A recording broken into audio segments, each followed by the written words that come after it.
आज की इस वीडियो में हम फ्लाइट 914 के बारे में बात करेंगे, जिसने 1955 में उड़ान भरा था और 1992 में यानी कि पूरे 37 साल बाद ये लैंड हुआ था। इस कहानी की शुरुआत होती है न्यूयॉर्क के एक इंटरनेशनल एयरपोर्ट से, जहां से एक चार्टर प्लेन DC-4 57 यात्रियों को लेकर उड़ान भरता है। ये प्लेन मियामी की तरफ जा रहा होता है, पर अफसोस ये प्लेन मियामी कभी पहुंच ही नहीं पाता। प्लेन आधे रास्ते में ही गायब हो जाता है और इसका कोई भी सबूत नहीं मिलता है। 12 जुलाई 1955 जब ये प्लेन गायब हो गया था। इस घटना के 37 साल बाद यानी कि 1992 को कारकस एयरपोर्ट के एयर ट्रैफिक कंट्रोलर से एक अज्ञात प्लेन संपर्क करता है।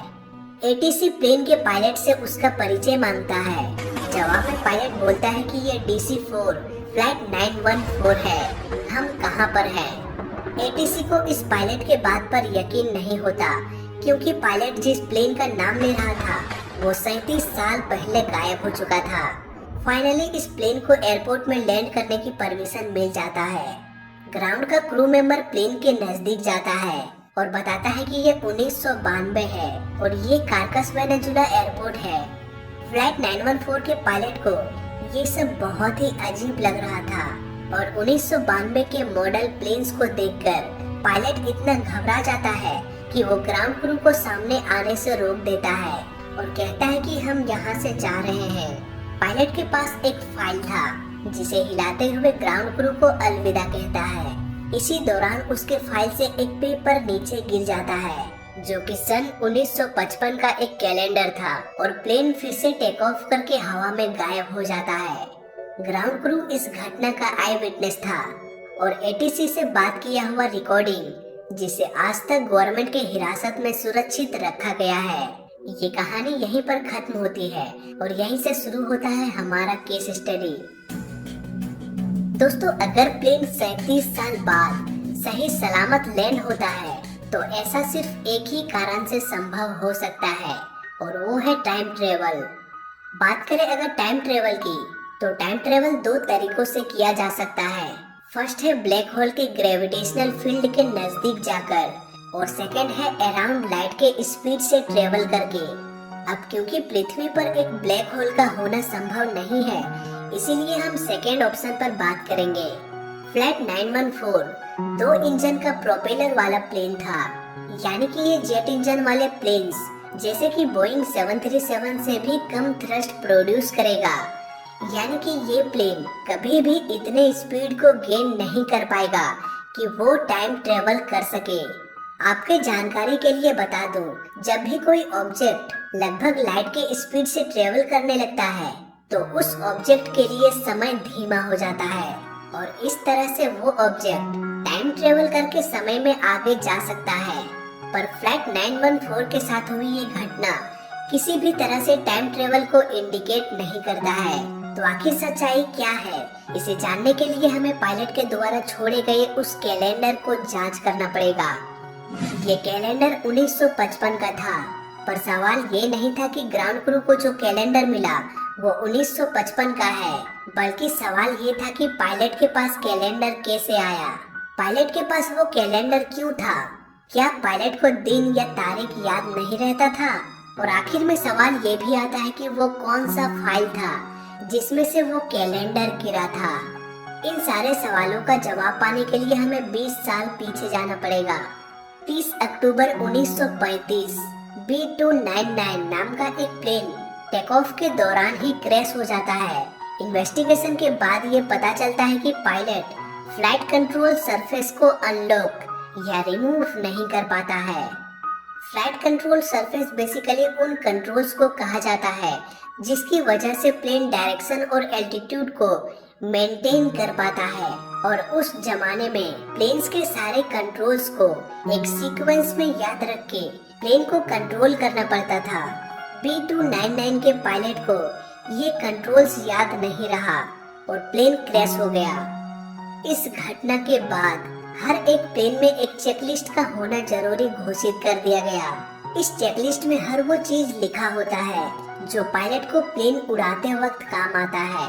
बात करें फ्लाइट 914 की, तो तो उसके हाथ में एक चेकलिस्ट होना चाहिए था या उससे जुड़ा पेपर्स होना चाहिए था जो फ्लाइट के दौरान काम आए। उसके हाथ में कोई कैलेंडर तो बिल्कुल भी नहीं होना चाहिए था। पायलट के पास एक कैलेंडर का मिलना बिल्कुल ही मीनिंगलेस है। और चलो एक पल के लिए मान भी लेते हैं कि पायलट को एक कैलेंडर भी दिया गया होगा, लेकिन ऐसा कैलेंडर क्यों दिया जाएगा जिसका फ्लाइट से कोई भी लेना देना नहीं है। अगर आप इस कैलेंडर को ध्यान से देखोगे तो आपको बिच ब्रोस कंपनी का एक लोगो मिलेगा। दरअसल ये सिर्फ एक बस का नाम है जो कि 1950 के जमाने में चला करता था और इस बस का प्लेन से कोई भी लेना देना नहीं था। तो फिर ये कैलेंडर उस पायलट के पास कैसे आया? इन सारे सवालों का जवाब हमें तब मिलेगा जब हम स्टार्टिंग से इसकी छानबीन करेंगे, जब ये गायब हो गया था। बात करें एविएशन फील्ड की, तो आज तक जितने भी प्लेन क्रैश हुआ है या प्लेन मिसिंग हुआ है तो उसका रिकॉर्ड रखा जाता है और इस रिकॉर्ड के लिस्ट को आप विकिपीडिया और एविएशन के दूसरे ऑफिशियल वेबसाइट्स में भी देख सकते हैं। जब मैंने 12 जुलाई 1955 को हुए मिसिंग प्लेन्स का लिस्ट निकाला तो पता चला कि कोई भी प्लेन इस तारीख को मिसिंग नहीं हुआ था और न ही फ्लाइट 914 नाम का कोई प्लेन न्यूयॉर्क से टेक ऑफ किया था। न्यूयॉर्क में तो क्या पूरी दुनिया के एयरपोर्ट में से किसी भी एयरपोर्ट में 22 जुलाई 1955 को फ्लाइट 914 उड़ान नहीं भरा था। जब कभी भी इतनी बड़ी घटना होती है तो इसकी खबर आग की तरह फैल जाती है। न्यूज़पेपर में बड़े बड़े अक्षरों में ऐसे न्यूज को पब्लिश किया जाता है, पर घटना के एक दिन बाद यानी कि 13 जुलाई 1955 को न्यूज़पेपर में फ्लाइट 914 के बारे में कोई भी खबर नहीं छपा था। अब फ्लाइट 914 के अस्तित्व पर ही सवाल खड़ा होने लगा। क्या इस नाम का कोई प्लेन है भी या नहीं? इसे जानने के लिए हमें दुनिया में अब तक बनाए गए सारे प्लेन्स का लिस्ट निकाला, पर फ्लाइट 914 का कहीं भी नामो निशान नहीं था। अगर आप इस प्लेन को गूगल में सर्च करते हैं तो किसी भी ऑफिशियल साइट में इसका कोई भी जिक्र नहीं मिलेगा, जबकि इसके साथ हुई ये घटना दुनिया की सबसे मिस्टीरियस घटना है। इसे तो फ्रंट लिस्ट में होना चाहिए था, पर अफसोस हमें ऐसा कुछ भी नहीं मिला। बेसिकली एयरलाइन कंपनीज प्लेन्स को खरीद के उनका नामांकन करता है। For example, Malaysian airline MS370 को बोइंग कंपनी ने बनाया है, जिसका मॉडल बोइंग 777 है, पर फ्लाइट 914 को किसी भी कंपनी ने नहीं बनाया था। ये सिर्फ और सिर्फ एक मनगढ़ंत कहानी है और कुछ भी नहीं। और रही बात वो सारे सबूत की, वो कैलेंडर, वो ATC से हुई बातचीत का रिकॉर्डिंग जिसे आज तक गवर्नमेंट ने संभाल के रखा है, तो मैं आपको बता दूं, इन सारे सबूत को एयर क्रैश इन्वेस्टिगेटर्स को दिया जाता है, न कि गवर्नमेंट को।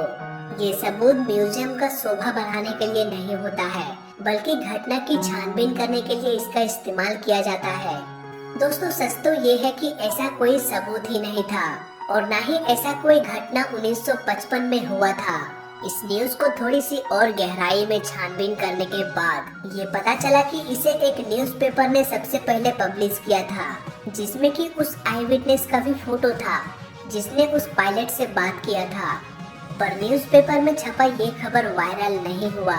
इसके बाद कुछ सालों बाद इस खबर को दोबारा छापा गया और इस बार आई विटनेस के फोटो को भी बदल दिया गया और इसके बाद और भी न्यूज़पेपर्स वालों ने इस स्टोरी को छापना शुरू कर दिया और फिर ये फेक स्टोरी आग की तरह वायरल हो गया और इसका पूरा सच अब आपके सामने है।